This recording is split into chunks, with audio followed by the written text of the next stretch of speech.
Is racism hurting you? On issues of race, are you unable to speak, think, and act with clarity and confidence? Are you tired of laughing when nothing is funny, smiling when you are not happy, agreeing when you really disagree?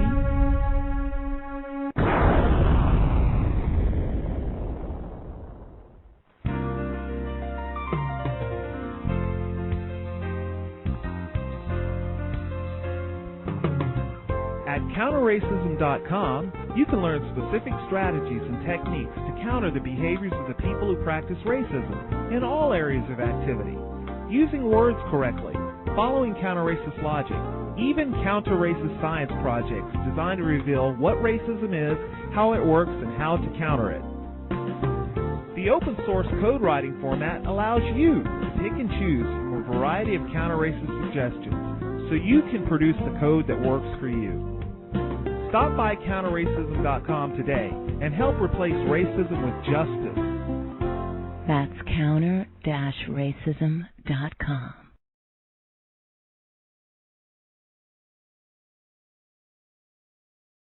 Welcome to the desert of the real. Peace, family. This is your brother, Hollop, a.k.a. Mr. Holipsism, a.k.a. the Buzz Killer. Tune in to Holipsism's Haven every Sunday at 9 p.m. Eastern Standard Time, where we discuss the social, economic, and political issues of the day with a common-sense approach, an African-centered perspective, and a universal sensibility. Call-in number 347-843-4874. That's 347-843-4874. Check out related YouTube videos, blogs, and show archives. Visit www.holipsism.com. That's www.holipsism.com. I'm making it hard to get your Negro on. Hotep, Black Power. There's something wrong with the world. You don't know what it is, but it's there, like a splinter in your mind, driving you mad. Greetings, Gus T, Renegade, context of white supremacy. Another program to share constructive information about what racism is and how it works. Thank you, everyone, for tuning into the program. Real thankful today's guest, the author of Post-Traumatic Slave Syndrome. I think quite a few of my listeners are familiar with that work. I know a few folks had requested that I make an effort to get the author on the program. They felt the book just had a lot of constructive information that would be helpful for non-white people who are working against racism to be a little more aware of the things that are discussed in this book in terms of how non-white people have been conditioned to behave and how we respond to the trauma of racism, white supremacy. Our guest for today's program, Dr. Joy Degruy. Dr. Degruy, are you there? I am here. Outstanding. Thank you so much for sharing some of your time on this weekend. I know you have a very busy schedule. We are very grateful that you could hang out with us for a little bit to discuss your work. If you could, just for folks who have not read Post-Traumatic Slave Syndrome, not familiar with your work, could you tell us a little bit about yourself and about your book, Post-Traumatic Slave Syndrome? About me, my discipline or the area of study is social work research. I have a master's in clinical psychology and a master's in social work, and my PhD is in social work research. I kind of originally started looking at this issue of trauma and the idea of trauma and how it impacts people.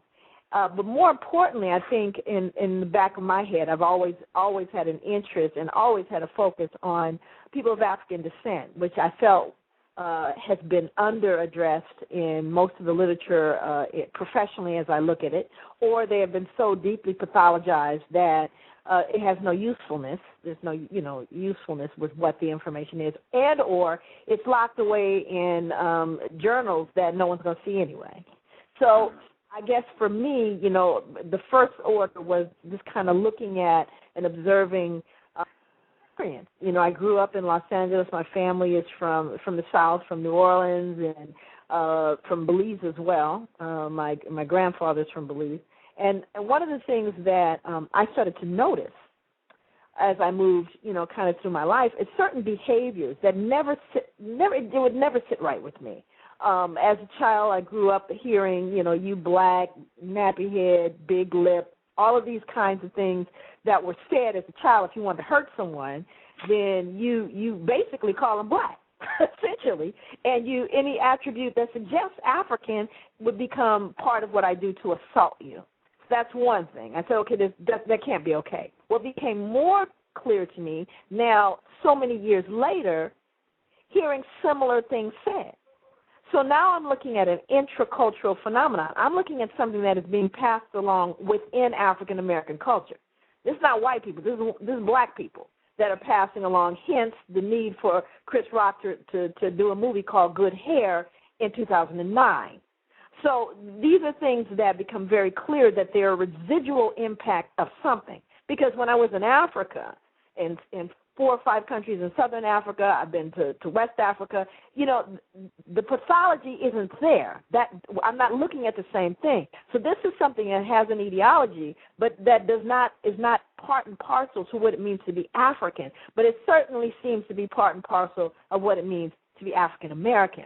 So, and not just African Americans, as I've looked at people of African descent in London and variety of places in the world. The injury is very similar, and the injury, what I believe and what I put forth in when I postulated about what post-traumatic slave syndrome is the residual impact of unresolved trauma, that reflects in self-denigrating behavior that reflected itself in everything we believe about what it means to be black, what it means to be a woman, what it means to be a man. Those things folded in what we call cultural is poison. So there's poison in the cookies. And so what my work sought to do was to tease out the poison from the cookies. What is considered healthy cultural reality, and what is adaptive behavior, which is left over from people who have lived for so long in hostile environments. So post-traumatic slave syndrome is the residual impact of multi-generational trauma that has become socially learned.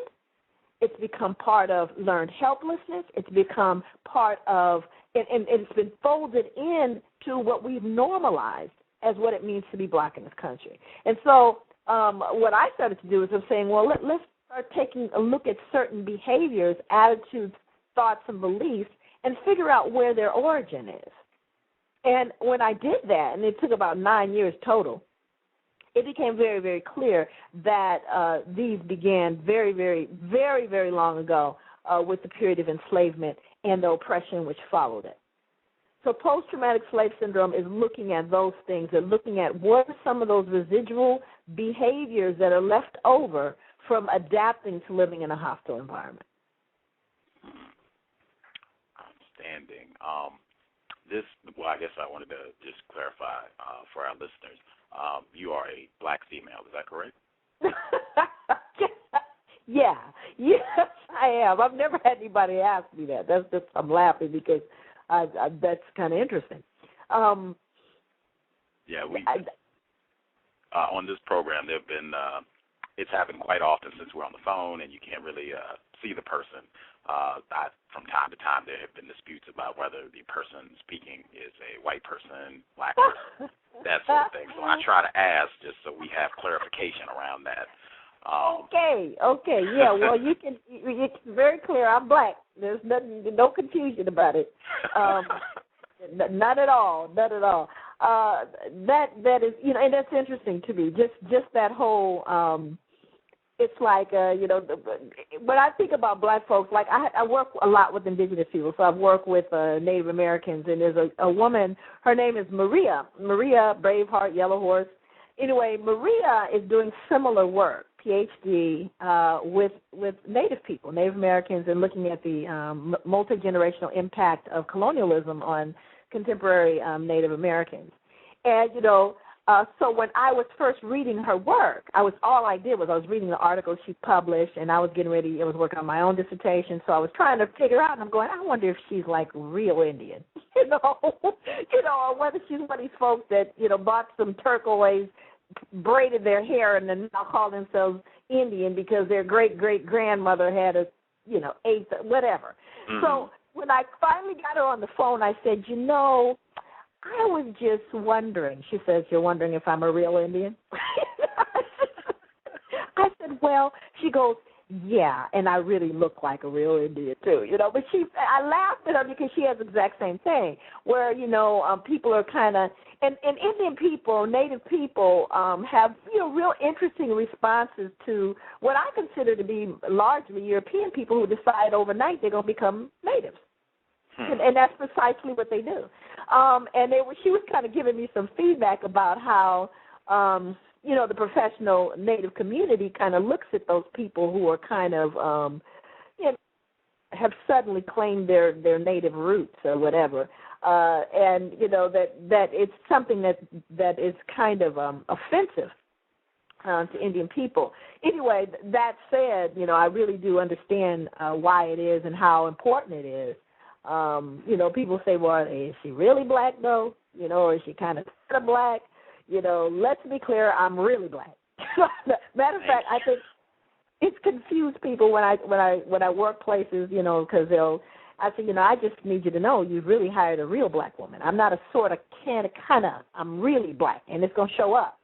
And I think, they get a little surprised because sometimes I think they think I'm a little too black. You got the too black person. So I tend to kind of fall in the category of probably too black. But anyway, so any specifics you'd like to know, and I'd like to speak to, actually it's a real good segue for me to talk about one of the symptoms of post-traumatic. And I wanted to speak to that because it kind of showed up in an interesting place. I was one of 35 people asked to speak at a roundtable at Oxford University. This is a few years ago.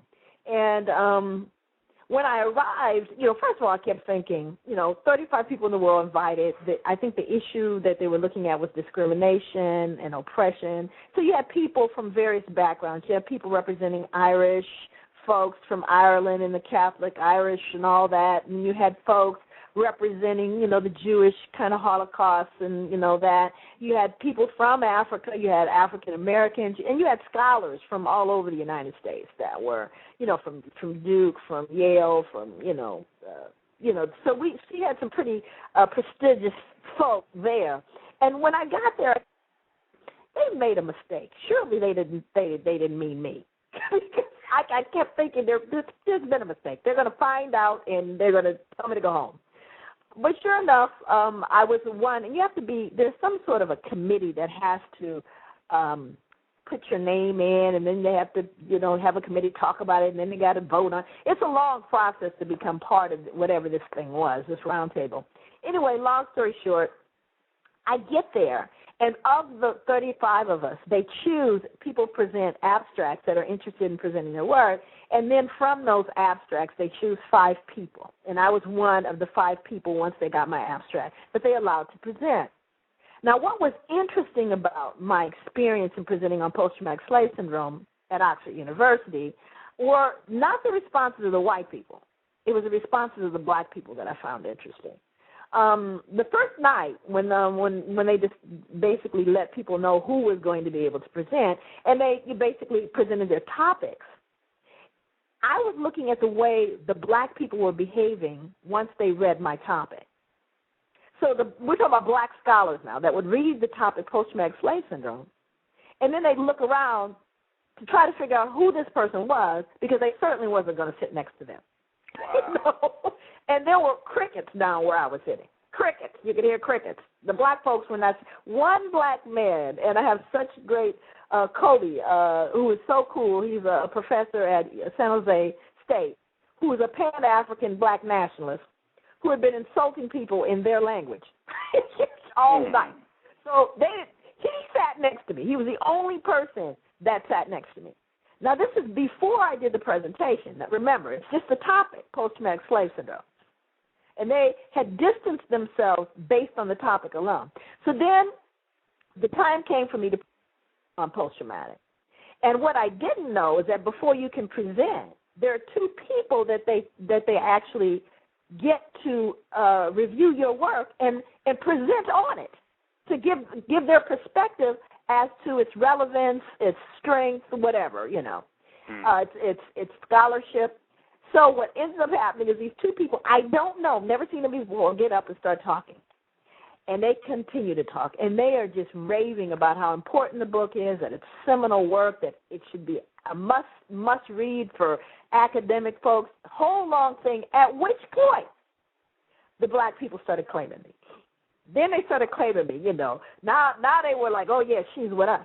But what they needed was white approval. They needed white people to approve it in order for them to approve it. Because they were concerned, we don't want her to upset the white people. Oh, Lord, what is she going to do? We all the way here in Oxford. Heaven forbid she should upset the white people. You know what I mean? And it was interesting that upon getting the white approval, then they could accept me, which is a symptom of post-traumatic slave syndrome. Wow. I'm over here bleeding, but I got to ask somebody white if it hurts. And that is part of what our legacy has been in this country. That's what we have, you know, we've done, you know, and to such a degree that we don't trust or believe, you know, and Carter G. Woodson said it very well. You know, he said it before anyone else, where he talks about what happens when you can control a man's thinking. You don't have to tell him to go here or there. He will go without being told. And further, the actual statement that follows that statement, which is far more powerful, he says that a black person will therefore not shop at a black grocer because he's been taught that the black grocer is unclean. He has been forced to live among a people whom he despises. And he then becomes a hopeless, he says, a hopeless place, this person. And that no matter how much a black man washes his hands, they will never be clean to this person. And no matter how often a white person uses his, they will never be soiled. This is the education that we've received, and that is the injury, you see. That is the injury we pass along and have continued to pass along. And my work is really about healing. You know, the name of the book, Post-Traumatic Slave Syndrome, America's Legacy of Enduring Injury and Healing. The emphasis on the healing. I wrote the book principally so that we can begin healing. And the study guide, which just was recently published, is moving in that very direction. That's a whole. But you can't fix what you don't see. You know, you cannot heal what you don't understand. So the book is about helping people understand the nature of the injury so that we will not unwittingly pass along broken information to our children and then them pass it on to their children. We've got to stop the poison. We got to extricate ourselves from it, but we can't do it if we're not willing to look at it. And my work is about really looking at it closely, up close and personal. And it's not, again, the primary focus is what's broken, what is there that we have, you know, we didn't even think about. We swallowed whole without proper assessment and investigation. And what I'm asking black people to do is to assess who and what you are, who told it to you, where did they get it from, and were they broken when they gave it to you? And is this thing that you've come to believe or know something you want to pass along to your children? That's the crux of it, is to give people, empower people to take a look in a way that perhaps we never have. And like I said, no other people, we can ill afford African descent to swallow whole what we call cultural. We cannot. There's just too much in there that we need to get rid of. We need to let go of. And so the book really focuses on what that looks like. What am I talking about? This is not philosophical, what I'm talking about. I mean, you just name it. Anything from what we eat. I mean, literally what we eat and what we believe is our cultural food. For example, you know, a lot of people get mad at me when I say this, but I'm really clear about it. I tell people this: eating pig entrails is not cuisine. This is not cuisine. Pig entrails. Eating pig entrails, what people call chitlins, was basically survival food. I mean, this is what we're looking at. And what we recognize now, when I tell people that, I say, listen, no matter what group of people you look at, you can look at Scottish people. They have something called haggis. That's the only thing I know that's worse than a chitlin is haggis. You know, and if you go to the Philippines, you'll find people who have highly spiced food or pickled food to cover up rot. You know, people do what they have to do to survive. It's not about that. But let's be clear, this is not my soul food. Let's be real clear about this. I would like listeners to consider this. I don't care what you do, whether you eat pork or whatever you do. But if you do eat pork, consider this, that our ancestors figured out how to make a way out of no way. If you want to know the state that we were in terms of malnutrition, starvation, and death, you can look no further than the burial ground in New York. Read about that. Go online. Go to the burial ground and look at what people died of. People died of starvation and malnutrition and, of course, being beaten to death and worked to death. But we need to understand the conditions were extreme. And so people did what they survived. So, hence chitlins. Now, let's roll it back to up to 2010. Okay, now we're in 2010. Now, you go to the grocery store. Now, understand that entrails, an animal's entrails, no matter what, you gut a deer, a lamb, whatever, when you gut it, you throw the innards away. That's what we know. You throw it away. Now, they figured out that black people, not only will they eat what we throw away, the people who package it for black folks to buy know that this is something they ordinarily throw away along with the hooves and a bunch of other stuff. You just throw it away. But these people who buy it, guess what we're going to tell you? We're going to convince you. Matter of fact, we're going to promote the fact that this is your soul food. We're going to then go so far as to tell you it's a delicacy. We're going to hike up the price and sell it to you not even cleaned. I'm sorry. Our ancestors are rolling in their graves. Now, let's just take a look at this. Here you are. You're in the store. When you pick the store, your grocery store, wherever you go, there's, I don't eat pork, so but if you do eat pork, let's see, you pass by their hams, there's roast, there's pork chops, and you deliberately buy the entrails. Our ancestors are going, I'm sorry, you had an option, and you bought the entrails on purpose? You see what I'm saying? Again, this is the level of ignorance that we perpetuate, and now they call it soul food. I'm sorry, I'm not owning that. I'm not buying into that, and it's an insult to my ancestors to even suggest it's true. Not to mention, it's just not good for you.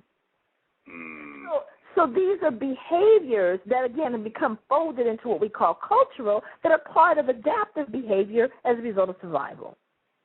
And so, all I'm saying is, everybody has to make their own call about what they're going to do, but be certain that you at least, I can at least present you with information where you can make an informed decision about whether you're going to continue that attitude, that behavior, whatever. So again, it's not, I think when people hear post-traumatic slave syndrome, that's the other thing. They just get all twisted. Oh, my God, what are we talking about? Oh, surely, slavery's been over. Oh, come on, get over it. It's amazing what people do. But they don't say that when you say Holocaust. Right. Do you see what I'm saying? They don't say that when we start looking at veterans of war and victims of natural disaster. People begin to look at, where was Dr. Phil, during Katrina? It's like when you look at the difference in the way in which we will view the experience of people of African descent versus anybody else, it is amazingly visceral. It's a visceral response. So for me, the first thing I realized when I started to embark on this research was, first of all, why is everybody so twisted about me looking at me? I get to look at me, and guess what? I don't need your permission to do so. I have black people right now that will say to me, well, Joy, what do white people think? I don't know. And I don't care. It's not about white people. You see what I'm saying? So there's there's a very interesting ambivalence that people feel, even black people, when you say slavery. It's like everybody gets all shaken up. But here's the irony about this. I thought this was so amazing, because my book came out, a few years ago, and when I look at the recent apology, and I would invite any of the listeners, please go read the entire apology. And there were two. One was issued in 2008, and another was issued in 2009. You have to ask yourself why. One's the House of Representatives, and the other was the Senate that offered an apology. Not only this wasn't just like an empty, vague thing. They got very specific. They said not only did we injure you using their figures, which is incorrect, but 246 years did we injure you through the worst form of enslavement on record, but we also abused you after that. After slavery was officially ended, everybody acts like the playing field was level. That's when all the lynchings occurred. That's when Jim Crow. That's when the Klan. That's when all of that. And all you have to do is look at overrepresentation, disproportionality, all of that. It's real clear that nothing went away. It just changed its shape. And the fact that they said through the loss of wealth, of dignity, of the brutality, the inhumanity, these are the words they used in 2009 to apologize for not just enslavement, but the impact that has had on contemporary generations. And the only thing they say, of course, they don't say the R word, that would be reparations. They say we're going to try to do better, essentially. What we promise we're going to try to do a little better. That would be the answer. But I would really invite people to take a look at that. The reason why it's been written, it's 2 different years that it happened. And first of all, in 2008, the first apology, right? And that was the House of Representatives, I do believe. That particular apology came at an interesting time, 2008. And a lot of Americans don't even know why they issued it at that time.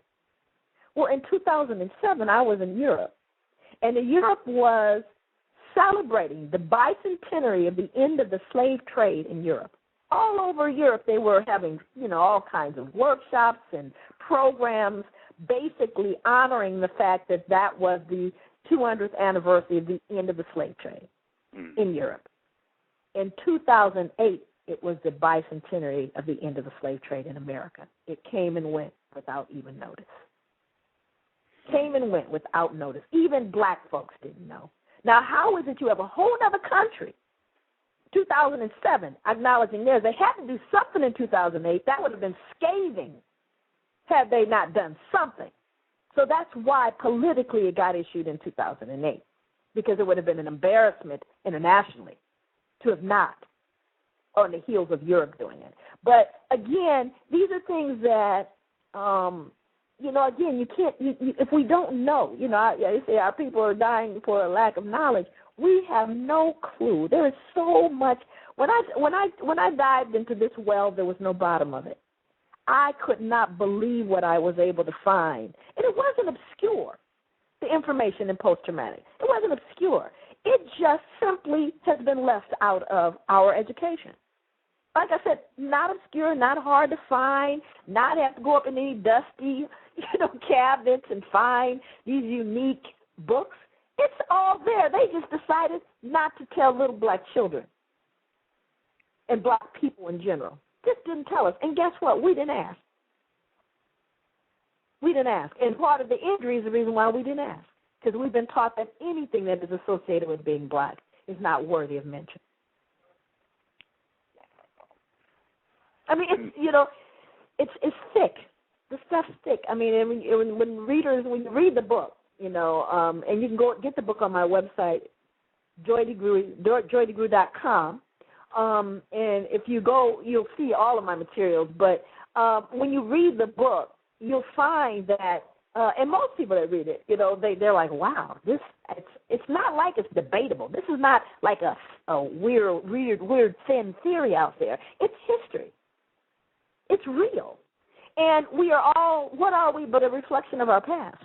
And so when we look at, when I started looking at this and started realizing why it is that little black children, hate who they are, what is it that this 10-year-old boy sees when he says, what you looking at, and want to beat you down, another black boy for looking at him. You know, what you looking at? Enough for him to want to beat you bloody? What is going on in his psyche that he so despises the image in the mirror? That he would want to harm it, himself or others that look like him? These are questions that any reasonable human being that's interested in the well-being of their people would look at. It's not, like I said, it's not any physician. If you go anywhere, if you say you go to the doctor, mental health, physical health, I don't care what you go for. I don't care what it is. You can go in there for an infected ingrown toenail, eye follicle, eyelash follicle infection. And the first thing they're going to do before they do anything else, regardless of what your complaint is they're going to take your history. They're going to ask your history. They're not only going to want to know your history, they want to know your mama's history, your daddy's history, so that they can affect some sort of a remedy.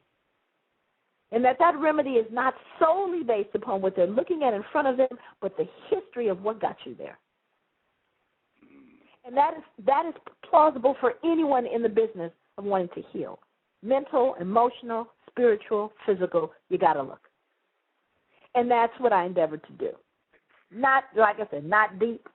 From my vantage point, I think the response and the surprise that people experience when they hear the title is because it's just simply like, oh wow, that's white people. It's really interesting. White people's response to my book title is post-traumatic slave syndrome. Well, now that's really interesting. That's white people's response. That's an interesting thing. And black people's response to post-traumatic slave syndrome is an immediate affirmation. Oh, wow. Oh, yeah. I didn't know what to call it. I didn't have a name for it, but that makes sense to me. And it doesn't matter what walk of life, what level of education, it resonates in your heart. It resonates because it's true, and the truth resonates in your heart. Wow. I know in the book you talk about one of the other ways that the trauma of racism, white supremacy, and slavery is manifested in black people is in the way that we are conditioned to degrade one another. Can you talk about that? Well, one of the things that I talked about, and I use this example because it's something that we still see in contemporary society, although hopefully less frequently. I mean, I'm hoping the work is out there enough, and others are doing work that we can stop doing this. But I give an example to my audiences of something that they can maybe wrap their heads around in 2010. Okay, so let's say that you have a contemporary. We're talking about contemporary time, a black mother and a white mother, or it could be a black father and a white father. It doesn't. It's not gender specific. It could be male or female because it doesn't matter. You have a black mother and a white mother, and let's say that the black mother and the white mother, they have two sons. And their sons are good friends. Matter of fact, they go to school together, they play together, they spend the night over each other's homes. They're just the best of friends. This is 2010. They find themselves, the black mother and the white mother, at a school meeting. Let's say, they're in a large cafeteria, or they're in the gym, and they're doing a big thing where maybe they're inviting parents in and they're doing sessions with them. So you have the black mother seated next to the white mother, and on either side of them are their sons. The black mother leans over to the white mother and goes, I just wanted to tell you, I'm really impressed with your son. He seems to be doing really, really well. And the white mother immediately just bursts out and goes, thank you for noticing. He really has, and he's been working so hard this year. And he won the science fair last week. His uncle's an astronaut. That the boy has a propensity for science. He just starts oozing with pride for this child. And I'm not mad at her because she's proud of her son. But then the white mother realizes that the black mother's son is actually excelling her son. So she turns to the black mother and says to the black mother, well, I don't know, what am I thinking? Now your son, he's the one that's really coming along. And the black mother's response is, oh, girl, get out of here. You should have seen him. Ooh, he's something else. You think so, but oh, Lord, that boy's a handful. It's a knee-jerk reaction, and you see it. Some of us do it. But what I started to look at when I looked at that behavior, which is bizarre, by the way, I'm not getting ready to sign off on that behavior. Black people have done things like say, well, it's a form of modesty. No, it's not. Let's take a look at that. Now, the white mother's response when the black mother says that is, wow, they're so negative. No wonder they're just so negative about their children. Now, black listeners, people who are listening right now, know that when that black mother says, girl, get out of here, you should have seen him yesterday, that boy is she's proud. Even though she's saying that, black people know that she's proud. Now, here comes the question. Why is she doing that? Let's roll it back and give another perspective. This is historical trauma. Let's roll it back, slavery. You have a black mother, she's in the field, maybe she has her children with her there, or maybe she's in the big house, or wherever she is on the plantation doing her work, and a white slave owner walks through. Doesn't matter if it's a male or female. And that white slave owner says to that black mother, my, that boy of yours, he's sure coming along. What is she going to say? No, sir, he's not. He's stupid, he's lazy, he can't work because I don't want you to sell him. If it's my daughter, I'm going to tell you she's an idiot. I'm going to tell you she's not clean because I don't want you to breed her. I don't want you to take her away.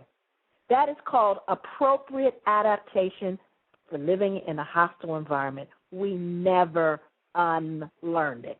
So now, let's roll it back to 2010. Little Johnny is sitting next to his black mother. And when he hears her denigrate him, he looks and he thinks, Mama, why can't you be proud of me like she's proud of her son? He doesn't understand that, and he is injured by her words. Post-traumatic slave syndrome. When somebody says to you, gosh, your wife, your son, your daughter, your niece, they're smart, they're beautiful, say thank you. There's the answer to that. The response, thanks. That's it. But again, these are things that seem small, but they're not. And the thing that's good about that one is you can stop that today. And anybody else that does it. I don't jump on people and go, oh, wow, you're so negative to your children. I say, you know what? You should just say thank you because that's a beautiful child. That's a wonderful child. Or that's a wonderful person. Or, it's okay to just be all right with that. I'm gentle with it, but it's something that I do. Wherever I go, when I hear it. And when I see it. Because it's unconscious. It's habitual. It's what Mama did. It's what Auntie did. It's what my next-door neighbor did. It's what Pookie does. It's what we then become very, very comfortable with, a behavior that's not healthy. It's not a healthy behavior, no matter how you cut it. Wow. I was really hoping, I know in your book, you talk about how a lot of this conditioning is continued in films, in the way news is reported. Can you talk about I know with the 70s, you had the Mac, Superfly, Shaft. Can you talk about the impact that you have observed in your research on how this continues, the trauma that non-white people have experienced, and a lot of the negative behaviors that we act out on each other? Well, I think, I'm going to take in the book. I talk about the whole impact of media. Media determines the images that are going to be of humanity almost. When you start thinking about this, I'm going to give your listeners a perspective. You're familiar with the recent case of, well, actually it isn't recent, but the case of Sophia Stewart? Oh, yes, ma'am. Yes, ma'am. Okay. So now let's take a look at that. Sophia Stewart is a woman who wrote The Matrix, essentially. She had the actual, it was her script that was stolen, and, $2.5 billion later, because that's what they had to settle with, $2.5 billion, that and Terminator. This lowly black woman wrote. She said, and I want to say this because it's important to what your question is. She said, and you would think, your listeners, why isn't this on like CNN? Why haven't we seen this case spread across the New York Times?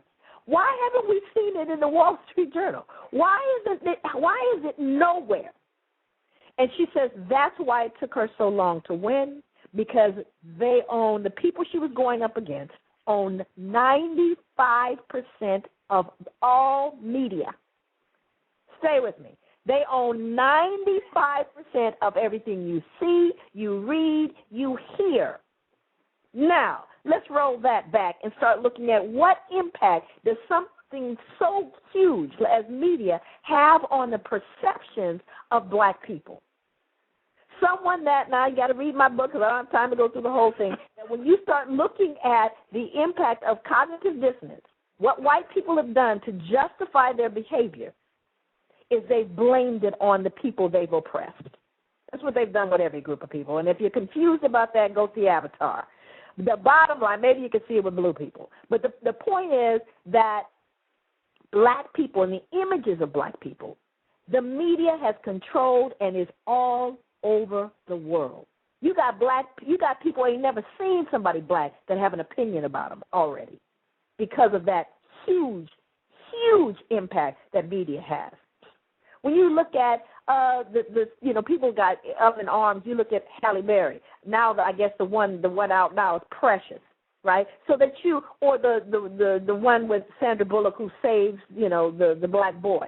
All of the images are very, very clear and very deliberate. They told Denzel Washington what it is we need you to be, and that is not Malcolm. We need you to be clear that you make. We don't reward you for that one, but we'll reward you for being a pimp, hustler, bad police officer, what have you. We'll reward you for that, and we'll reward you, Halle, for being a whore. And so when you look at the images, people go, well, is it a coincidence? Well, read Sophia Stewart's story and see if it's a coincidence. See if it's if the fact that Associated Press, when they cover Katrina, and this isn't in my book, but it's in my presentation when I speak.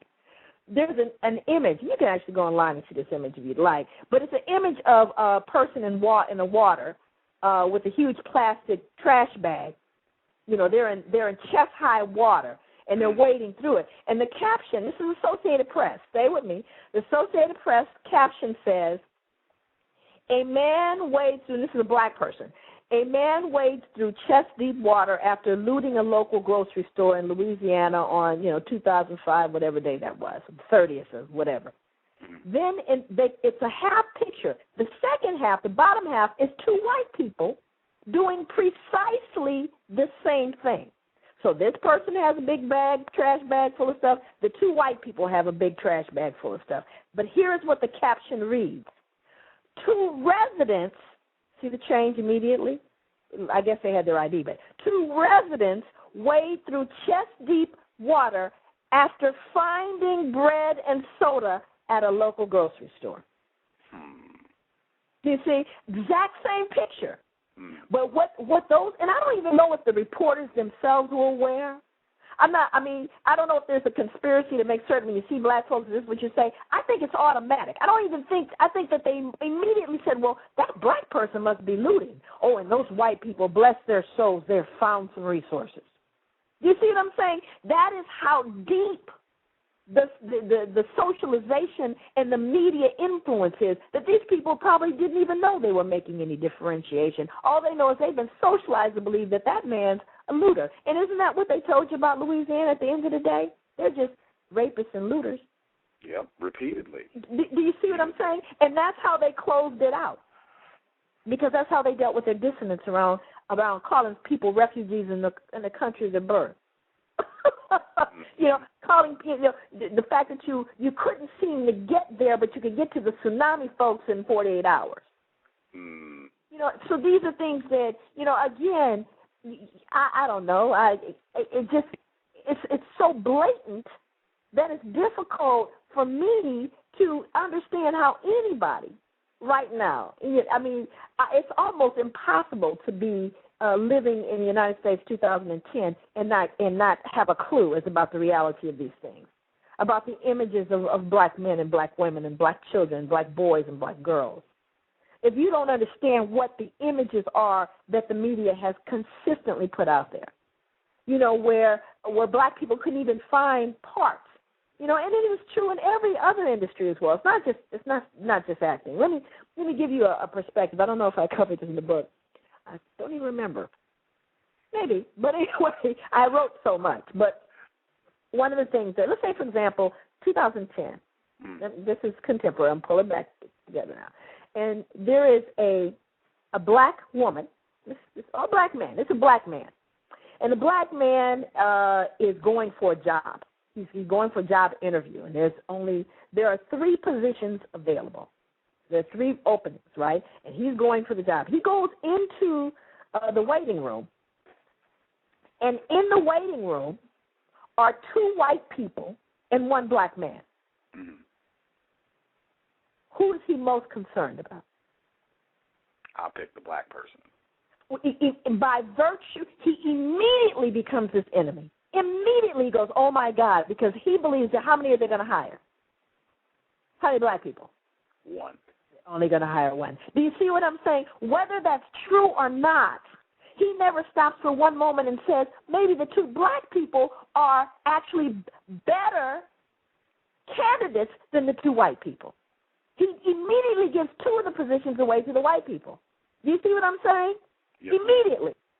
And assumes that, oh, my God, it's down between me and that other black man. And that's part of, you become, by virtue of that, de facto enemy. And so these are things that, we I don't know, we can, I guess, pretend it's not there, but that's the reality. That's the reality. Now, I'm not suggesting that every black man, woman, and child walks into any kind of building, because, when I go in for an interview, if I've ever gone in for an interview, I really didn't care who was in the lobby, personally. I never did. I don't care what they looked like, who they were, right? And I don't believe that everyone does, but what we have to understand is the impact of socialization of white supremacy, white privilege, and racism, what it does. And that's what it does. It really diminishes our humanity on so many levels that we have got to eradicate it. If we don't eradicate it, America doesn't have it. It will be the undoing of this country if we don't eradicate it.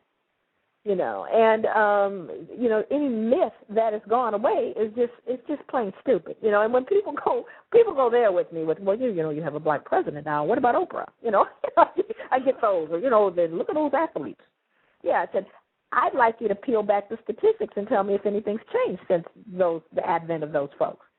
Do we still have disproportionality in terms of police use of deadly force as it relates to people of African descent? Do we have, in terms of arrest rates and imprisonment and disproportionality in terms of the criminal justice, do we still have disparities as it relates to health? Do we still have disparities as it relates to housing and poverty? And okay, so that would suggest to me that, we got a real major problem here, real major problem. And we cannot rest on our laurels, not a moment, because these are things that are, I think in some ways that it's even worse because people are now convinced that the playing field somehow got leveled over, the last year. Some folks are basically, I guess, soothing their dissonance with that. I cannot. I live in the real world, and I see the pain, and I see the struggle, and I see the injury, and again, whatever folks want to do, people go, Joy, just there are folks that don't agree with me. They don't agree with you what you're saying. I'm going, okay. Let him go with God. I wish him well. I hope that works out for him. Because I don't care. It's not why I'm doing it, and anything that anyone's doing. Do you think if it works for them? If people say to me, Joy, we need you to come in and sweep, I'm getting a broom. You hear me? I don't care what it is you need me to do. You need me to take out the trash? I'll take out the trash. But we got to roll up our sleeves and get involved in this on whatever level we feel it fits and it works for us. Or not. So if you decide that it's something you don't want to do, just stay out the way. Do you think a part of this unwillingness to acknowledge the truth and the damage that non-white people suffer from because of racism, white supremacy, and in particular the way that, because you talked about this repeatedly, the way that non-white people respond to white people, whether it's at the conference in Oxford or at the job interview, the difference in the way that black people respond to white people and the way that they respond to other black people. How do you feel that plays into post-traumatic slave syndrome? Well, I think we have been taught to despise ourselves and to despise each other and to not trust each other and to loathe anything that has to do with being black. So that doesn't surprise me. They repeated the doll experiment recently. As a matter of fact, it was repeated several times with the same results, and even added an element. When they were asking black doll, the black children to pick the white doll, the black doll, which one is more beautiful, we know that they have traditionally and historically chosen the white doll. Not only did they do that, she added another element. I think the girl who did this was 16. She added the element, who's the nice doll? The nice one is white, too. That means that the one that's not nice is black. So, again, when you have been continually bombarded and socialized to believe it, you believe it. And so, therefore, when it is a knee-jerk reaction. And the good news is that it's reversible. All of this stuff is reversible, but we have to consciously do it. The fact that, very often your worst enemy is a person that's black. There's nothing worse than the black overseer. The black overseers were worse than the white overseers because they had something to prove. See? And so they ended up being more horrific and more brutal than the white overseers. And they exist today. They're still there, And they have been taught to despise everything that is black and to promote everything that is white. And so, therefore, the other thing that the whole divide and conquer thing, I tell black people all the time, we don't all have to agree on everything. People tell me all the time, there are black people that are doing this, so that's great. All black folks don't agree. All white people don't agree. Everybody white that I've ever known has come up with something, there's someone else white that refutes it. So that's not a new phenomenon. We got to stay in the room, though. We got to figure out as black people how not to get duped by that, not to get duped by the divide and conquer. Well, are they Christian? They're not a Christian? Well, there's a reason why we can't be in the same room together. Oh, my God. Oh, gee. I'm sorry. What school did you go through? Are they not Delta? Are you a Delta? All of a sudden, you start looking at all the crazy. Are they gay? Heaven forbid. Get out the room. Bottom line is that anything that people can find to divide us, we buy it and divide ourselves. They don't have to do anything else. They don't even have to show up. All they have to do is give us something that suggests that this person is someone that you just can't like or love, and we will do the rest. We will divide ourselves up. We will not speak to one another. We will go after one another like nobody else I've ever seen on the planet. Have folks come in and totally destroy a community.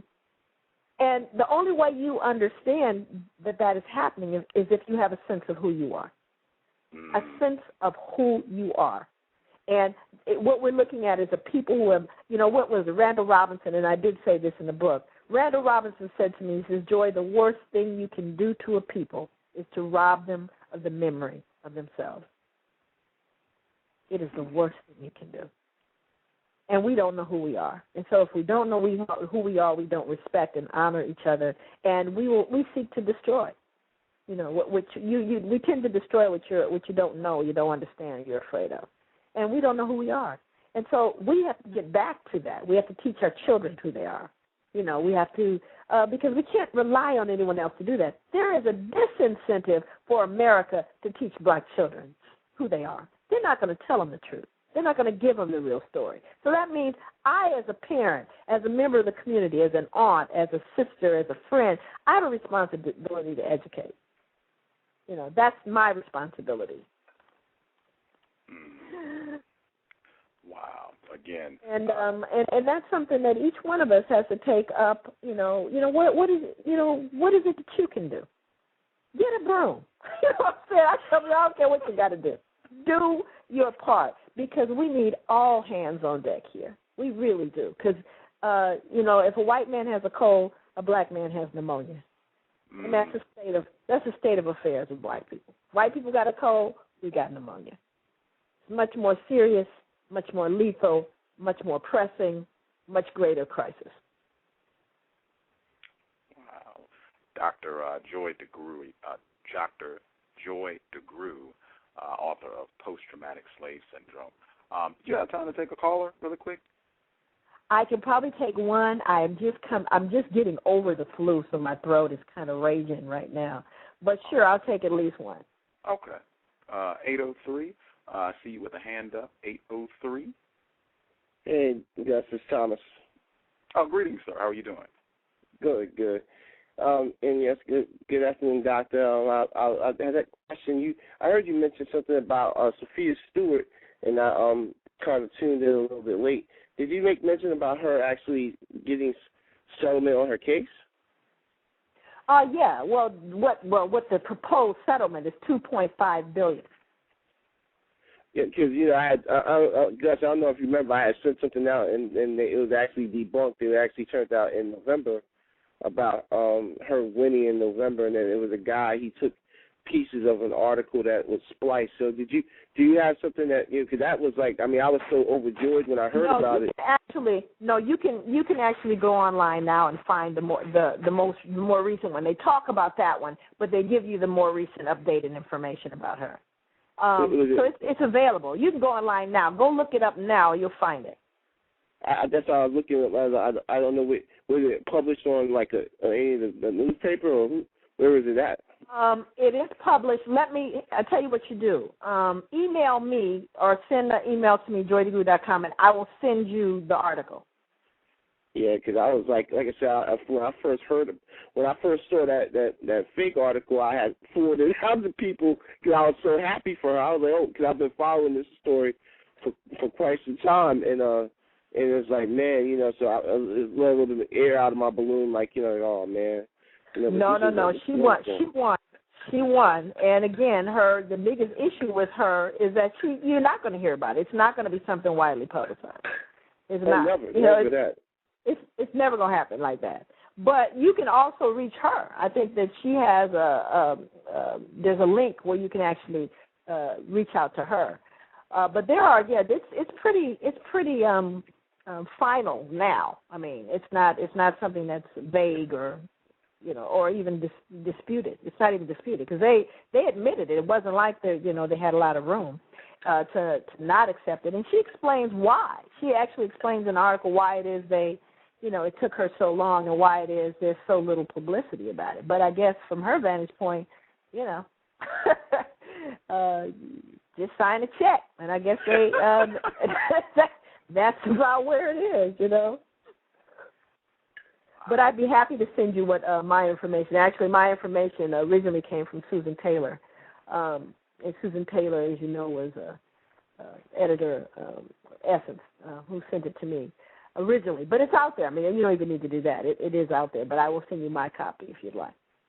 Outstanding. I know. I had seen the reports where she did win. I do think it's a little more widespread now. But I hope he will be able to get in contact with you. There's a non-white female. She is a huge fan of yours. I happen to know this person. If we can make this one the last call, I would be happy if she would. Okie dokie. Thank you. 404. Last call or last question for Dr. Degruy. Hello. Hello. 404. Yes, we can hear you. Hi. Actually, my question was, can you relate post-traumatic slave syndrome with the fact that, or what I've observed, there's a lot of black people in Atlanta that are homosexual now. It seems to be like an epidemic. Do you think that those two could be related? No, I don't. I don't connect directly anything that has to do with sexuality as it relates to a person's perspective of whether they're gay or straight or bisexual, transgender. I think that there's a whole lot going on that we need to take a look at closer and begin to perhaps even look at with another lens. But I would never say that directly homosexuality has anything to do with slavery. Homosexuality is a totally different conversation from my vantage point. And I'd be happy to have it, but I would never draw that conclusion that one created or caused the other. Okay. Okay. You're welcome. I'm super grateful, Dr. Joy Degruy, hanging out and sharing information about her book.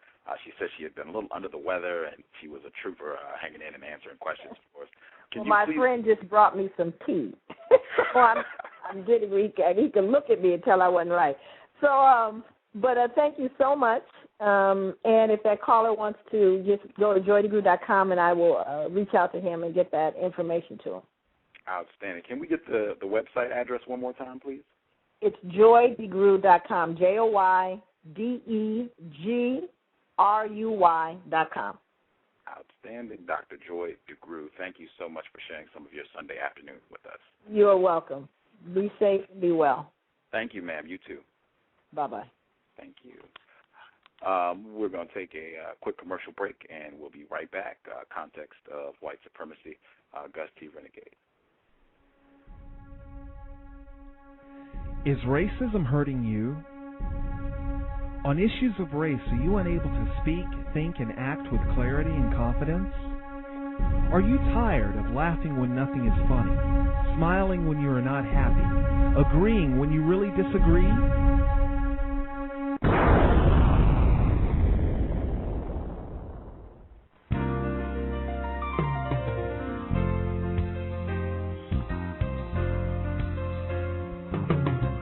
At counterracism.com, you can learn specific strategies and techniques to counter the behaviors of the people who practice racism in all areas of activity. Using words correctly, following counter-racist logic, even counter-racist science projects designed to reveal what racism is, how it works, and how to counter it. The open source code writing format allows you to pick and choose from a variety of counter-racist suggestions so you can produce the code that works for you. Wow. Stop by counterracism.com today and help replace racism with justice. That's counter-racism.com. Cows, context of white supremacy, Gus T, Renegade. Hope folks appreciated the information Dr. Degruy had to share about post-traumatic slave syndrome. Wish she could have hung out longer, but she said she had told me a couple of days ago she was not feeling well. She had been under the weather for a while, but thankfully she was able to come in and share constructive information for the time that she was here, I think.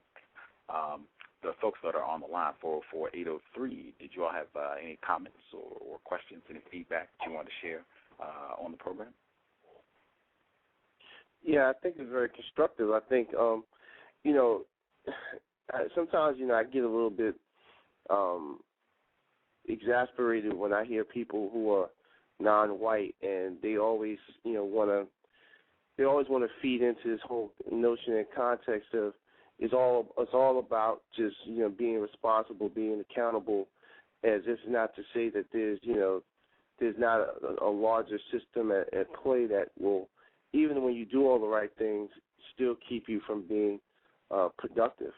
And so I run into those people, and like people who manage to maybe go from one economic situation to another, and just merely chalk it up to people that's not working hard enough. That I think that's something that's very damaging, and it's very that's something that we really have to be more compassionate towards others. I think there's a lack of compassion, and I think this, what she talked about can help with that.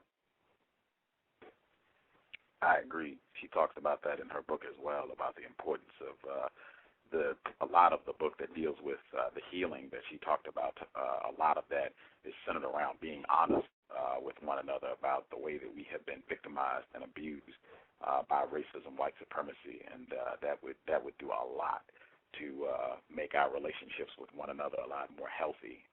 In fact, Mr. Fuller, if anybody called the program this morning, Mr. Fuller said the exact same thing that non-white people. This morning? I'm sorry? She was on this morning? Yes, Neely Fuller Jr. Oh. On this morning. Get the archives. It's not that big a deal. I wanted to talk to him again. I spoke to him one time before, like about a month and a half ago. So, yeah. Oh, okay. Yeah, it was an early program. I don't know which part of the world that you're in, but it was. I think the program was 9 p.m. Eastern, so you had to be up real early to catch that one. But yeah, okay. You can get the archive and Okay. But yeah, he said the same thing. He said the same thing, that, that would help. That would go a long way for non-white people having better relationships if we could just be honest about the trauma and abuse, we've suffered because of racism, white supremacy. That would do a lot to improve our relationships with one another from the victim standpoint. Okay. Yeah. 404. Did you have any questions or thoughts on what we shared?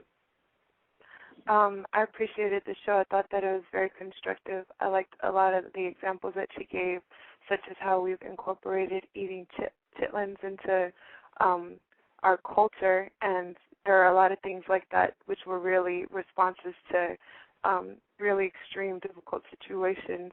And it would be, I think, constructive to try to root out these slave aspects of our culture. I asked that one question about sex, and I had others, like maybe the whole player concept where a man will, go from woman to woman. That might be how we were kind of disrupted in our monogamy back in slave days. I do think it's interesting to kind of really examine these things as we're, rebuilding our culture here in America and also in the diaspora. Gus, I actually had a question for you. I noticed that you don't have your archived shows on YouTube, and I was wondering if I could put those up there for you, if you think that would be helpful. I'd be able to do that. Oh, yeah, if you think any of the programs that you think are constructive and you want to share with other folks, please. I do not have a problem with that at all. If you think it would be constructive, go for it. Okay. Yeah, if you could link the show so that people could find the site, that would be helpful. But yeah, I don't have a problem with that at all. I would be grateful. Much obliged. Great. Definitely. Awesome. Yeah, I actually I agree with your thought. Well, I guess you didn't share your view on it, but when you asked about the homosexual behavior in Atlanta, I lived in Atlanta, and I strongly suspect that activity is a response to racism, white supremacy, in the way that non-white males, black males specifically, are mistreated and not allowed to be a man. That one of the responses is to engage in so-called homosexual activity. White people have written books, and they have said that they see evidence that black people resorting to so-called homosexual activity is a response to racism. White people have even written books saying that they think this is what's happening. So I strongly concur. Just the fact of Morehouse, them having to make rules to stop black males from cross-dressing and wearing high-heel shoes in the city of Tyler Perry. I don't think that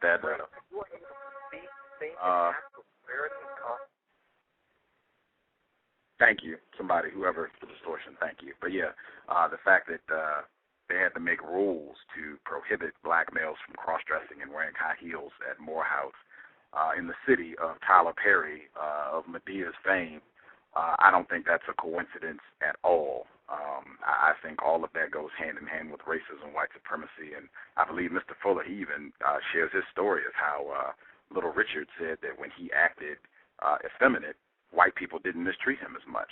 So I think there's a lot of evidence that that's what's going on there. I know a lot of people don't agree with that, but I wholeheartedly think that that's true just based on my experiences living in Atlanta and what I've observed.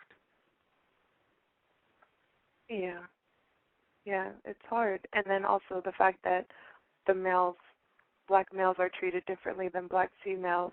There might be a subconscious resentment because our men do bear the brunt of the strongest forces of that racism and the white supremacy and oppression. You have an Atlanta area code. Have you? I don't know. What is your thought on what's happening with the so-called homosexual activity in Atlanta? And that is what I believe too. I think that at least because it's so high, it's so much, because homosexuality is in other communities as well, but in Atlanta it's kind of there's such a large amount of it too, and then I don't know, it seems kind of new too. Like a lot of people are being drawn into it in larger numbers these days, and I think that it has to do with, feeling emasculated by white supremacy, and just trying to make yourself appear a lot less threatening, so that you don't get mistreated as much. Gus, this is Thomas here. I had a question for the young lady on the line. Now, in Atlanta, I've noticed this in cities where there's a large predominant population of non-white people. They experience this. I mean, I know I've heard about the stories. I have a lot of friends from college that moved to the Atlanta area, so I know it's a widespread situation there. But like when you talk to people who are in the D.C. area, people who are in Baltimore, New Orleans, where they talk about similar, but it's not at the same level as Atlanta. I don't know if it's because the city itself, being that they have such a large number of non-white people who actually their economic prosperity situation is probably a bit different. So I wonder if that has something to do with because they're economically a little bit better off in some instances. Was this the next level of destruction, basically, to get them lured into this behavior pattern? Because you see it. I don't know if anyone's been seeing in these series, but there's a large population of non-white men who are engaging in this alternative lifestyle, this so-called, like I said, homosexual behavior. Yeah. And I think that it can be very jarring, too, and very hurtful when you do things that you thought would make you feel accepted by the larger society.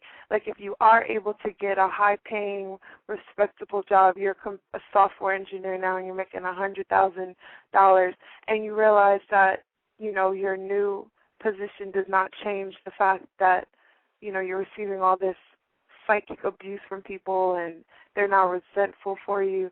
That can actually be a real big letdown, because you're thinking, oh, once I arrive, maybe before it's the fact that I'm poor and,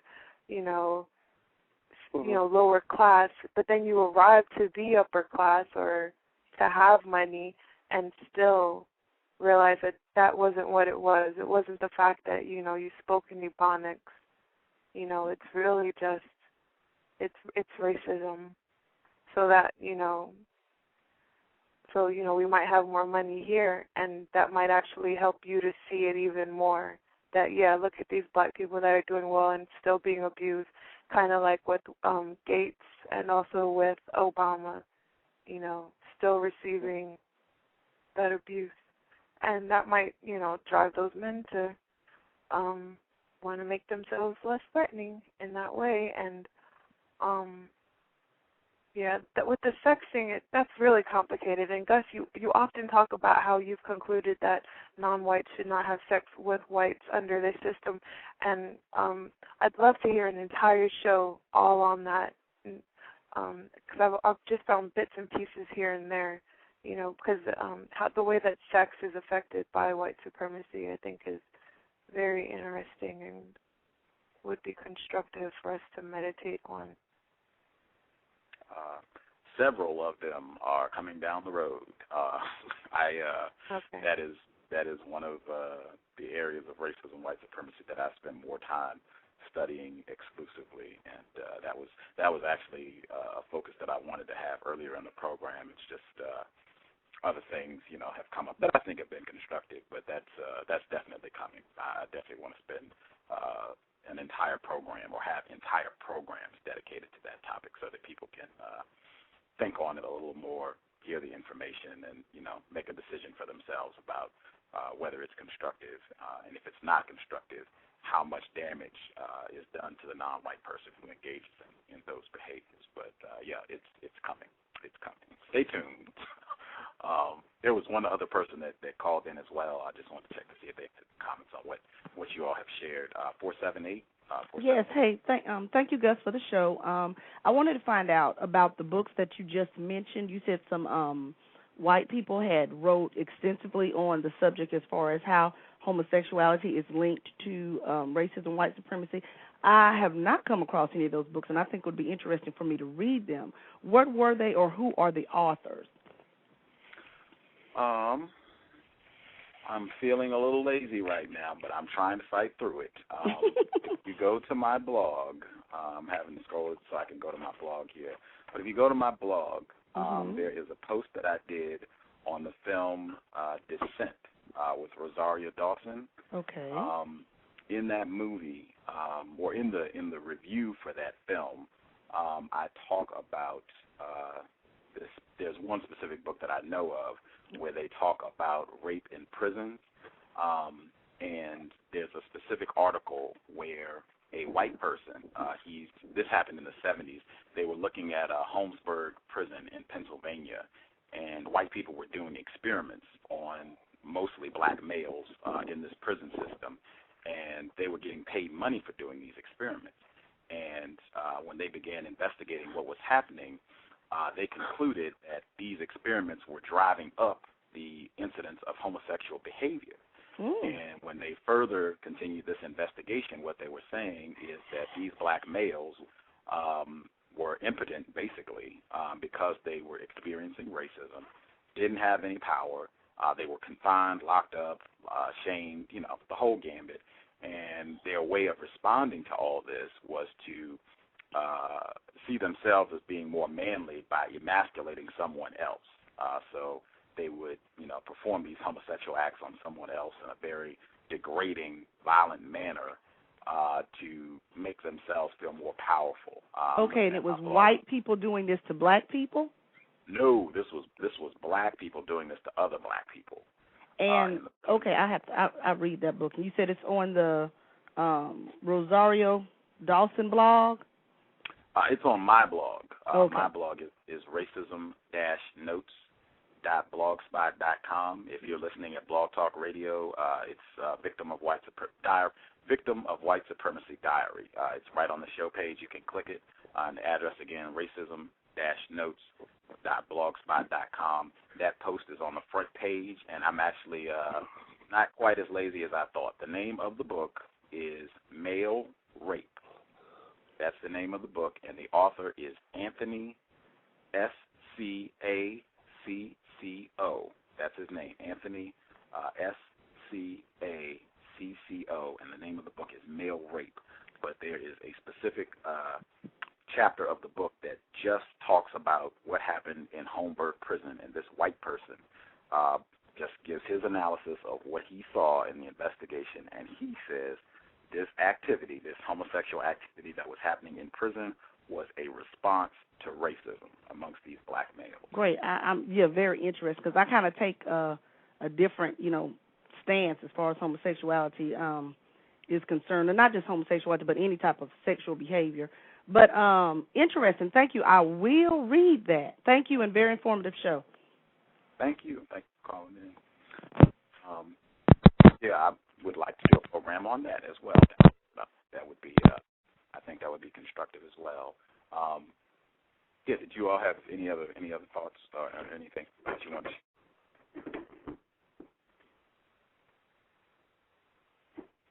44803. Did you all have any other comments or thoughts that you wanted to share? No other comments. Thanks for doing the show. Yeah, thanks again, Gus. Good show. Well, thank you all for listening. I appreciate the support. Hopefully we'll get the show, the sexual intercourse coming down the line. Hopefully there'll be several of them, so please make sure if you have the time and interest, you can call in to share your views. I did want to say, I guess piggybacking on what Dr. Degruy was saying about the way non-white people are conditioned, I was thinking the other day, non-white people, in terms of violence, Mr. Fuller and I talked about this on the program this morning, that white people make films all the time celebrating being violent against non-white people. There are tons of these films, more than I could even name.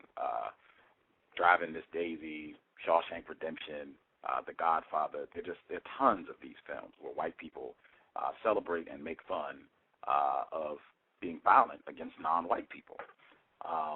They really, and I sat and thought for a while, you really do not see films where non-white people are being violent against white people. that is a real rarity to stumble on a film that will show that. And I think a lot of that is because white people do not want non-white people to think that violence is a way you can respond to racism, white supremacy. They do not want the victims to think that way. And I think this plays out even the so-called anti-racists, the white Tim Wise and these folks, Noel Ignatieff, they will rant and rave about John Brown. They will rave about John Brown. John Brown, oh, what a great anti-racist, went and shot and killed other white people. He was so fervent in his belief that slavery was wrong and unjust, and John Brown, John Brown, John Brown. You do not hear these same white anti-racists rave about Nat Turner or Denmark Vesey or Toussaint L'Ouverture or any other non-white person who has done the exact same thing as John Brown, saying, hey, this slavery thing is not cool. This racism thing is not cool. They're being violent against us. I'm going to resort to counter-war to respond to racism, white supremacy. I do not hear any white people jump up and down about any of the non-white people who have resorted to counter-war. And I think that not only do I think that's another means of racism, white supremacy, I think it serves the system of white supremacy to condition non-white people to not even think that violence should be on the table for discussion in how you deal with racism, white supremacy. I think that's why white people become very uncomfortable with Mr. Fuller's code book, because he has suggestions for counter-war, the whole maximum emergency compensatory action. I think a lot of white people have problems with that. Jessica Pettit, even admitted racist, admits that the system of white supremacy exists, but she has problems with that. I think that's a big chunk of it. They want non-white people to stay in the vein of we can overcome this system of terrorism against non-white people with love and compassion and just being friendly about all this. They do not want you to think, hey, we might have to think about being violent, counter-war, in replacing white supremacy with justice. They do not want non-white people to have that way of thinking. And I think a good part of that is because that totally changes the way you view white people. If this is someone that I might potentially be in some sort of counter-war with, I'm not going to be engaged in sexual intercourse with you. We're really not going to be engaging in a lot of frivolous activity, hanging out at the ball game, sitting around eating Twinkies and talking nice. This is really going to be very serious anytime that I have contact with you. And I think that would be very constructive for non-white people to think much more seriously in the way that they interact and deal with white people. Racism, white supremacy is war. Racism, white supremacy is terrorism against non-white people. Counter-war should be on the table. Not saying go out and shoot up white people or anything like that. Just counter-war should at least be on the table. That should not be immediately tossed out when you deal with white people who are violent against non-white people every day and celebrate and rejoice in being violent against non-white people. Really celebrate violence, period, every day. That's the culture that we're in racism, white supremacy. So I just thought that was interesting, especially when I try to think of films where you see non-white people being violent against white people. I really couldn't think of very many at all. Spook Who Sat by the Door was one of the first ones I thought of, and most people I know have not seen that film, have not read the book. White people, suspected racists, hid the film for a long time. So that right there is interesting to me. Actually, the second film that I thought this was incredibly interesting, was Planet of the Apes, because there are no non-white people in that film, although it is exactly about racism, white supremacy. The person who wrote the script for the film said this is a social commentary. This is about racism. But yeah, I thought that was real interesting. That was what I thought of as an example of a film showing non-white people being violent against white people, where you have the apes. I guess they're the non-white people mistreating the white people. But just something to think about. I could be incorrect. I don't think so. However, I would challenge anyone.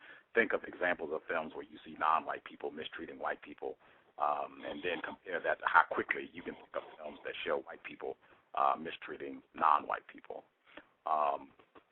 Did you have any thoughts on that? 803, you're still on the line, Thomas. Yeah, I'm still here. I would be hard-pressed to find that situation, and you're absolutely right. It's the whole concept that we're supposed to turn the other cheek and kumbaya and everything is lovely. It's more of what they want us to believe. So I would agree with you. Yeah, again, like I said, I could be incorrect. Not going to say I'm an expert on anything, but I just, as I sat around and thought about this, really, the John Brown thing really brought it home for me, because tons of white people have even come on this program and raved about John Brown and what a great, and none of these white people are going out shooting up any races. They're just raving about John Brown and what he did 2 centuries ago. But as I said, whole history of the Haitian Revolution and Nat Turner and Mark Vesey, all that's buried. They don't talk about all that with the same enthusiasm and the same conviction that they speak about when they revere John Brown and his efforts. But, I could be wrong. Think about it. See if it makes sense to you. 619, you're there live with us as well. 619. No, I'm just listening. Oh, okay. Right on. That would be Cree, counter-racist evolving engineer. She's been consistent with calls this week and excellent questions. You didn't have any comments or anything you wanted to share? I would say I concur with both you and the caller who said that she does think that there is a connection between the rampant, to whatever degree it is rampant, so-called homosexual activity and racism, white supremacy, whether you call it slavery or apartheid or whatever. I think it's a very clear connection. The thing is, I wanted to relate if I was going to say anything, I would relate a personal experience. I have a first cousin who I saw many, many, many times growing up, and he was just a normal kid, just a normal guy, did guy things, played with, G.I. Joes, and in high school he was a track and football athlete, same thing in college. I'd seen him in his early 20s. Well, some years went by, and I hadn't seen him in a while or talked to him in a while. And something came up where I ended up calling his home. He was married, his house. And someone answered the phone, and I immediately responded, "Oh, hello," I'll make up a name. "Hello, Sarah. Is your husband home?" And he said, "Excuse me?" Yes, it was he. It was actually my cousin. And he was very, very, quote-unquote, successful. He had really risen through the ranks of a couple of very prominent Fortune 500 companies. But the way that he did it, and I even noticed it when I had seen him, is that he had become very effeminate, that he had realized that the only way to advance at all in his job was to become as non-threatening as possible. And so his demeanor had changed so much that even when he answered the phone at his house, he sounded like a woman on the phone. And I know that this is not something he was born with, was not even a feature of his personality in his 20s. It wasn't even something he acquired later in life. It was just something, I think maybe if it wasn't a conscious decision, it's pretty close to it. But it was so ingrained in him that I was like sort of torn up and shocked by it, actually. And he's not homosexual as far as I know, but he knows to not act like even try to act like he wants to be a man if he wants to make a good dollar for his offspring and his so-called wife. Wow.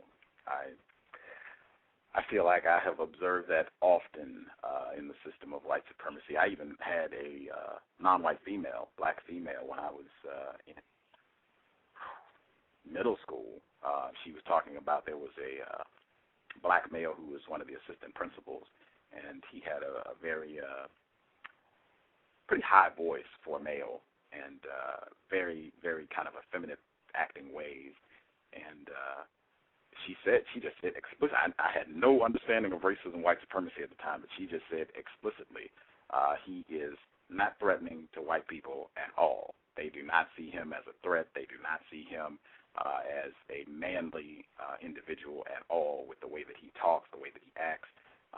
They don't see that at all. He's totally non-threatening, and that's why he can be in that position to be assistant principal. She just said that bluntly. So I feel like I've seen rampant examples of that, and I wholeheartedly believe there's a correlation between that behavior and racism, white supremacy. could be incorrect, but that's what I think. Perhaps I would love to be able to do a program just focused on that down the road. Maybe we can both do a show on that. That's important enough. We can both do one on that. Right. I had also an opportunity since, I said I wasn't going to talk, but this is, I hope, gently said and not one intended to cause conflict, just the opposite. In response to some of the things that were said in the chat room yesterday, those of you who said it, you know who you are, and you know what my response was. But, if you disagree with the content of either Gus's show or my show, as I think Gus has said many times, Blog Talk Radio is a venue in which anybody can start their own show, and would encourage you to do that. If to the degree that you think that there's something being covered or in a way that it's not being covered, you're free to do that. In fact, we encourage you to do that. I know that I would, to the extent that I'm capable, offer you as much assistance as possible in promoting your counter-racist efforts. I know that that's something that that Gus has done for me. Gus and I we're victims. We don't see eye to eye on many things, but he has still offered me constructive assistance, and I would imagine he would do the same thing for anyone else. The more of us who do this, look, people who practice racism, white supremacy quite often disagree on tactics and methodology, but they are united in their ultimate purpose, and that is to abuse and subject unjustly people who are not white. And the same can be true of people who want to counter that system. We don't have to agree on tactics and methods. The more of us who are out here doing something, the better. If you don't like something, then do something else. And if we don't agree with you, we're not going to applaud, but we're not going to criticize you. And I would ask those of you who don't agree with the way that Gus is doing something, the way that I'm doing something, okay, you don't like it, don't tune into it, but do something else. Do something. Start your own forum, your own discussion board. You don't like that there's not a chat room? Start a discussion board on the Internet. Start your own show. Write your own blogs. We'll support them. We don't have to agree with everything. Okay? That's that. I just wanted to say that. Yeah, I exactly what Cree said. I said repeatedly. Any other non-white people, they start a program, they don't feel that mine is constructive. I'll even say this for a white person. If an admitted racist starts a counter-racist program that is constructive, I will tune in and take notes. I will let other people know, hey, this is the show you need to tune into. Forget about the cows. Go tune into this program. They are getting things done. They're solving problems. This is where we need to be. I would let people know immediately. It's the easiest thing in the world to sit on the porch and just criticize other non-white people. Neely Full is crazy. His code book is crazy. His concepts are crazy. That's the easiest thing in the world, to sit on the porch and just criticize other victims. It takes some effort to get up off the porch and go out there and decide what you're going to do to respond to racism, white supremacy. So I would just encourage folks, if you have that much knowledge where you can critique another non-white person's response to racism, white supremacy, I would hope you are making an effort to share that knowledge with other people in means, radio program, blog. I would hope you're doing something. I would hope that you're not just criticizing another non-white person who is responding to something that should not be in the first place, racism, white supremacy. So I wholeheartedly agree. And, no chat room anymore, so I don't have to worry about looking at that. Not putting it back. Maybe I'll change my mind down the road. I don't think so.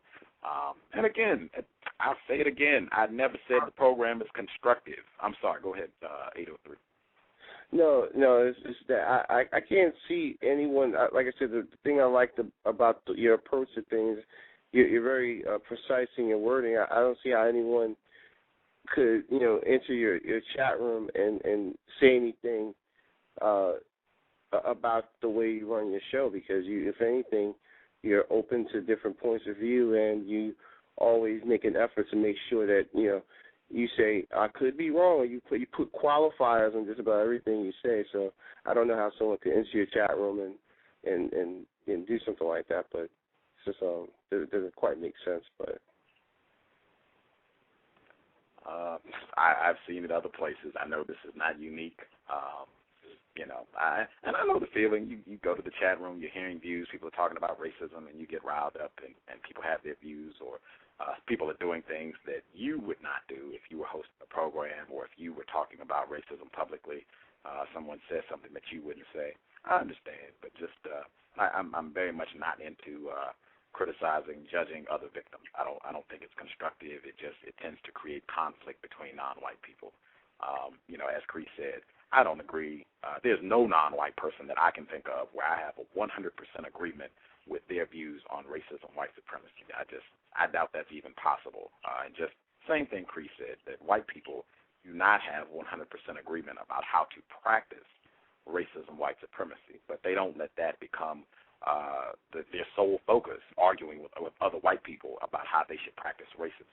They squash their differences, make their decisions, and continue to dominate us worldwide. Non-white people, I would rather see a much better focus to where we do not do what Dr. Degruy said, said, where you go into the interview and just focus on the one black person. I see way too much of that. I would much rather see us focusing on white people, and they're causing the problem. They should be getting the brunt of our attention, not other non-white people who are responding to something that is unjust and should be in the first place. So that's my view. I could be incorrect, and if you don't like it, don't tune in to the show. Get your own program. If I can do one, I'm not intelligent. I did not go to broadcasting school or anything else. If I can do a program at Blog Talk Radio, it's free. All you need is a phone and a computer. That's it. Real simple. You can start one today and have a show. And as I said, if it's constructive, I'll tune in and tell other people to check your work out. So real simple. And there are other platforms as well. If you don't like Blog Talk Radio, I think Shoe Talk, SHOETALK.com. Same, it's a similar platform. You can do podcasts and the whole nine. There are lots of sites that are like this. So you got a lot of options out there if you feel that this is not being done correctly. Get out there and do your own work. Exactly. Yeah. And by the way, Gus, you had we had emailed to someone that had a question. They can feel free to give them my email. I'll be able to share whatever information they think is constructive to help them out, whatever the question is. You want to share your email right now, or it's tnelson2@bankofamerica.com, or they can contact me personal. SENSERE750@gmail.com, because I think the person has some questions about banking or about home ownership, and I'll be more than happy to share some resources. There's places like NACA that are still doing 100% financing with rates that I got a cousin who's getting a rate I get 2%, and I have nothing to do with that, but I can certainly steer you in the right direction on how to get in contact with them and guide you through the process on how to become a homeowner, and other resources where to get money for down payment assistance. So outstanding. And you are doing a program, you're participating in a program here at Blog Talk Radio where you're sharing that information. Can you plug? Yeah, I'm gonna tell you what's funny. I'm one of those people. I just enjoy just sharing information. I didn't really want to start a program, but want someone kind of pushed me into it because they think I had information to which I had no problem with sharing information. But yeah, actually, there's a show called Ujamaa Black Wall Street. The whole concept of the Black Wall Street concept from Tulsa, Oklahoma, and parts of Durham, North Carolina, back in the 20s. We're trying to get people information about, as much constructive information about credit, about how not to be abused by finance companies and exploited. So we're doing that every night. Monday, I can't quite get the time slot that I'm looking for, so I have to settle for like the 11 o'clock and 12 o'clock hour, but hopefully over time I'll get some earlier time slots so people won't have to sit late. That's Eastern Standard Time. Okay. So you said right now it's 11 and 12 Eastern Standard Time, but hopefully it will be moving back, so it'll be on a little earlier in the future. Is that correct? Exactly. Okay. And tell them the name of the program again so we can check it out here at Blog Talk. It's called Ujamaa/Black Wall Street. Okay. Outstanding. We will make sure we look for that, support that effort. Anybody giving out constructive information for non-white people, definitely want to support that effort. And I definitely appreciate you being a consistent caller and supporter of the cows. I hope it is worthy of your time and energy. Cree, I wanted to make sure, can you plug the program and the blog if you are still with us? I'm doing a show with Dr. Welsing on Saturday the 16th at 2 p.m. Pacific Standard Time, which will be, 5 p.m. Eastern Standard Time and 7 Central. And my blog is www.cree7.wordpress.com. So. Outstanding. Dr. Welsing, January 16th, 2 p.m. Pacific, 5 p.m. Eastern, 4 p.m. Central. We will definitely be tuned in for Cree and Dr. Welsing. Hopefully the white people will not have shenanigans this time so we can all enjoy the broadcast and get some good information to help us replace white supremacy with justice immediately. Thank you, everybody, for tuning into the program. Again, Mr. Fuller was on the program this morning. It was very early, so I suspect most people probably missed it live, but the archive's there. You can go check it out. He had some interesting things to say. He was in a jovial mood this morning for some reason. You can check that out. Share it with other folks if you think it's constructive. We'll be back next weekend. Daniel his last name is a little difficult. Colo. I think that's his name. I'll get it by showtime. I'm a victim. Forgive me. But anyway, it's eugenics. Back to the same thing. This will be the fourth or fifth time we had a program dealing with eugenics. His work focuses on how eugenics continues to have a strong impact on the way we think today, especially the way we think about non-white people. Hopefully he can make some additional connections to Planned Parenthood. Maybe we can ask him about abortion if he thinks that it is accurate what Mark Crutcher said, that abortion is a response to black people and an effort to reduce their population. We'll ask him if he thinks that is an accurate statement, if the evidence would support that. But he'll be here on Saturday afternoon. I believe it's 4 p.m. Eastern, 3 p.m. Central, 1 p.m. Pacific. That'll be next Saturday. And again, Tim Wise will be here into the month, January 29th. Real excited about that. That should be lots of fun. And I hope all the non-white people who are in the chat room who are disgruntled with Gus T. Renegade, the way the program runs, guests, or whatever they don't like about this effort, I hope that they will be here with just as much conviction for Tim Wise, who is an admitted racist. As mad as you are or upset as you are about whatever I have done on the program, it should be double for Tim Wise because he is an admitted racist. You should be real disgusted, and I mean you should be going through his work with a fine-tooth comb to pick out things that he does that are incorrect, illogical, racist, because he is an admitted white supremacist. So I hope you will save all that energy and criticism and feedback and bring it when Tim Wise comes to the show January 29th, and make sure you call in. Don't just sit in the chat room and type. Call in and let him know how you feel he has practiced racism, white supremacy, and how you are not pleased with his efforts to be against racism. January 29th, I believe we're going 11 a.m. Pacific, 1, I guess that would be 1 Central and 2 Eastern, January 29th, which is a Friday, Tim Wise. I am going to rest. I am a victim, abused, very much tired, very much retarded, going to rest and recuperate from the 2 shows we've done already. Thank you, everybody, for supporting the program. If you feel it's constructive, thank you, 404, for the request to put the shows on YouTube. I very much appreciate it. I know Sky Drifter has done that as well. Thank you for putting some of the shows up on YouTube. Thank you. If you think it's constructive, share them with as many folks as possible.